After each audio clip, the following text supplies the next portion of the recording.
Alright, just the person I wanted to see. Come on in and have a seat. The Don wants to talk to you. You doing good? Of course you are. You're above ground, you're still breathing, the school year's done, and for some of you, it's graduation season. So to all my Gambinos rocking that cap and gown, whether it's high school, GED, college, or even the young heads leveling up from elementary and middle school, give yourself a round of applause. You earned that. Best of all, you're getting ready to kick it with me, the gaming mobster, Screwface Capone, because I'm back with some more old school love. You see, today, we're going to take a look at Konami's Gradius, the Interstellar Assault. How's that for a graduation gift? Now, depending on who you ask, it's either a lost classic or a hidden gem. Honestly, your mileage may vary. I'm no gaming historian. Some folks treat me like one, and that's cool. But usually when I cover these games, it's either something cool that I discovered, or something that I grew up playing from my childhood that has some sort of sentimental value. In this case, this one's the latter. I grew up on Gradius and I love this franchise, so if you're here, I'm guessing you do too, or maybe you're just curious about the series, or maybe you just like old school shoot 'em ups, or maybe you like old school Game Boy games in general. Or maybe it's none of the above and you just like my charming personality and soothing voice. Either way, you're in for a treat. For those of you new here, by the way, welcome. I cover retro games, indie games, and gaming hardware. Reviews, trailer reactions, live streams, documentaries, unboxings, all that good stuff. So if that sounds good to you and you want to join the Mafia, hit that big red subscribe button and I'll make you a made man. Make sure you hit the bell too so you don't miss anything. Oh, and I just hit 1,000 subs too, so now's the perfect time to tap in with the new crew taking over gaming YouTube. So if you want to find the Don on social media, the link tree's down below. Before we get started though, we got some bills to pay. If you're looking to save on this year's hottest games, the Don's got your plug right here. Slide over to Fanatical and dive into their Made Madness sale. You got thousands of deals on new releases, indies, and pre-orders, along with daily flash deals.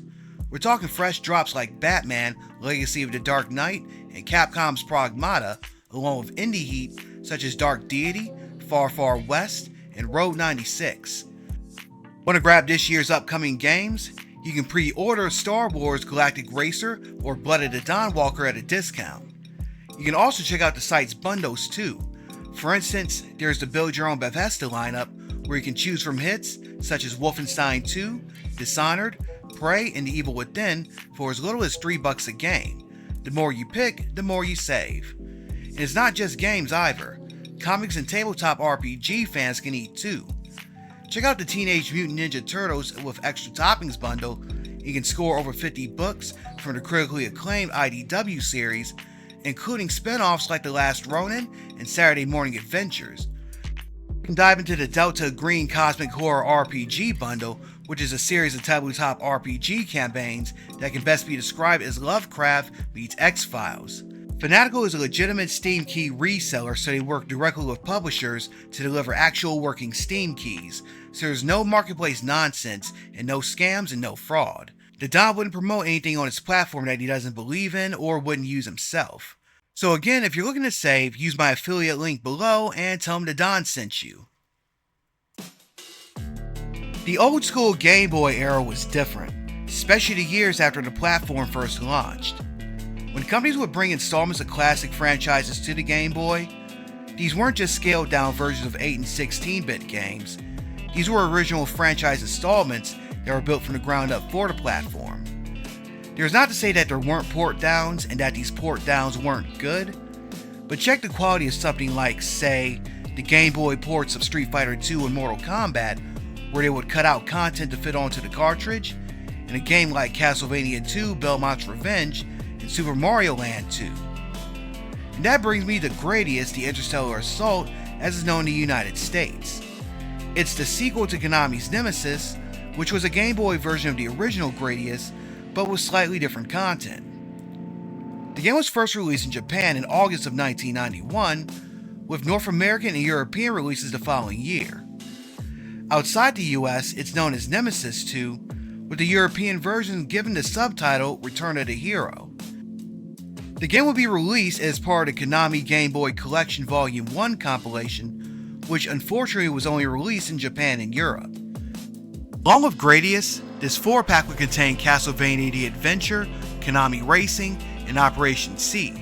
The Japanese version would contain Super Game Boy palette support with a custom border, while the European version would add color support for the Game Boy Color.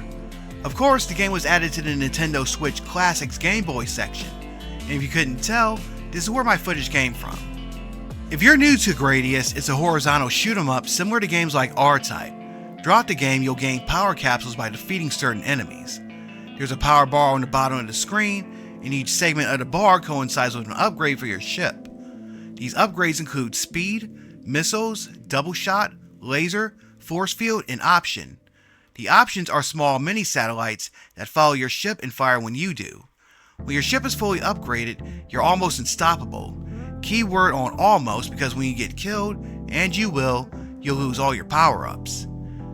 Gradius, the Interstellar Assault, has similar gameplay, but this game has more of a story throughout its 5 levels.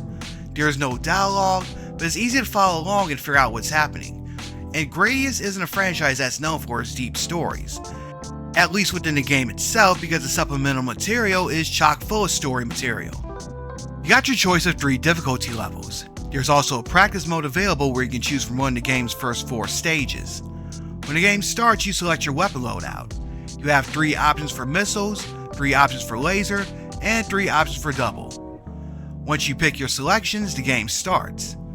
You're just chilling in space when lasers destroy the 2 bigger ships surrounding you, and it looks like you're next. So it's time to haul it as you're being pursued by a core boss, which are common to Gradius games. Now let me explain. Usually throughout the series you'll come across at least one boss that has a power core that's protected by a series of gates, and you defeat the boss by blasting away the gates to get to the core. This time one of those bosses is chasing you throughout an asteroid belt. So not only do you have to stay out of reach of the boss, you also gotta avoid the space debris. Thankfully this only lasts for a few seconds, and you find yourself flying through a cave along with weird ruins. The pace is slowed down considerably, but you still gotta watch out for enemies. Later on in the level, you progress into some weird, organic looking area. Everything is in monochrome, so maybe it's floral in nature, or maybe you're inside some weird organism. Then you get to the level's boss, which is some bizarre alien statue hybrid. It would look even more disturbing if the game wasn't in monochrome. After you beat the first boss, you think you're home free. The music even drives it home. Then you get captured and whisked away into that core ship from earlier. And then level 2 begins. You get stripped of all your power-ups and the gates close behind you. All these years later, it finally hit me. You're inside the gates to a Gradius core boss.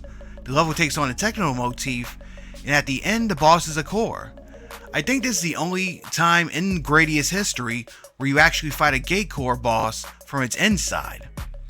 After you beat the second level boss, it's on to stage 3. Something else just hit me. This is the closest that the game has to a classic Gradius intro space level. Again, let me explain. You see, in the arcade and console Gradius games, each level starts out with a segment where you're in empty space, and it's just formations of enemies. Once you take out the enemy formations, you get a power-up. So the goal here is to gain as many power-ups as you can before the actual stage starts. This is similar to that. Even the music is reminiscent of what you'd hear in those levels. The major difference here is that this composes the entirety of the level, and along with the enemy formations, you also have to deal with an asteroid field. At the end of the level, you have to deal with another gate core boss. After that, you go to level 4, which takes you to some strange planet with an eerie atmosphere. Even the music drives it home and is a perfect fit for the level. Once you beat that stage, it's time for the final mission, where you get your revenge. You make your way through a fortress, and once you defeat its boss, the ship comes apart, and you have to escape. After that though, you give chase to the real final boss, which is just a weakling ship.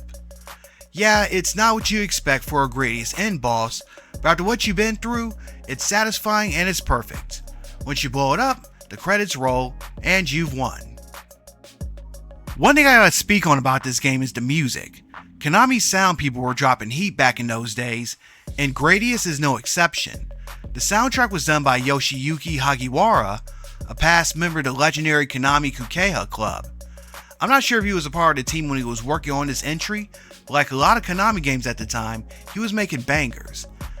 Some of my favorites on this soundtrack are the first stage boss theme, along with the background music for the second and third levels. The tunes were a perfect fit for the parts of the game that you were in, and the graphics aren't bad either. The devs were able to do a lot with the Game Boy's monochrome screen. You can see a lot of detail within the sprites and the backgrounds. As you fly through the cave in level 1 for instance, you can see a bunch of strange ruins that give way to a biomass as you get closer to the level's boss. Some of these backgrounds almost look better than what you'd see in early coin-op Gradius games. The graphics do tend to be choppy and there will be some slowdown, but this is Game Boy, not an arcade board, so that's to be expected. The game will take you anywhere from a half hour to 45 minutes to get through, depending on the difficulty level and whether or not you know what you're doing. There are some classic Gradius elements that are missing from this entry though, most notably the Moai statues. Where are my Moai statues? I can't imagine a Gradius game without them. Those things are iconic. Also, I'm shocked that the Konami code does nothing in this game. The Konami code is symbolic of Gradius. While these omissions are disappointing, much of what makes up Gradius has been retained in the game. I did like the whole twist on the core boss theme in level 2, and the storyline elements make this game feel different. Another thing I like about the game are the enemy designs. There are less enemies on the screen compared to the console and arcade Gradius games, so you can see larger enemies throughout the stages, and these almost feel like mini bosses. Make no mistake, things will still get hectic and you can get overwhelmed if you aren't careful. The boss battles are just as challenging, but there are patterns that you'll recognize, and when you get them down, they become a little bit easier. So I think I'll give this one a rating. I think I'll give it a B average. Like I stated, there are some limitations, but these are more due to the Game Boy rather than the game itself. And there are some key elements that are missing from Gradius, most notably my Moai statues. However, it's still a fun playthrough, the music and visuals are awesome, and there are some fun twists to the Gradius formula. It's nothing revolutionary, but still, it's a fun game, and it's a great way to kill a half hour. So if you like Gradius, if you like old school Game Boy games, or you like shoot 'em ups, then you'll love the Interstellar Assault. By the way, if you want to play this game on your Game Boy, then the original cart will run you anywhere from $23 to $50 on eBay, depending on the condition. If you want that Konami Game Boy collection card I mentioned earlier, that will run you about $60 to $80, and again, that's depending on condition. If you don't have Switch Online and you don't want to pay for it, then channeling your inner Mary Read is also an option.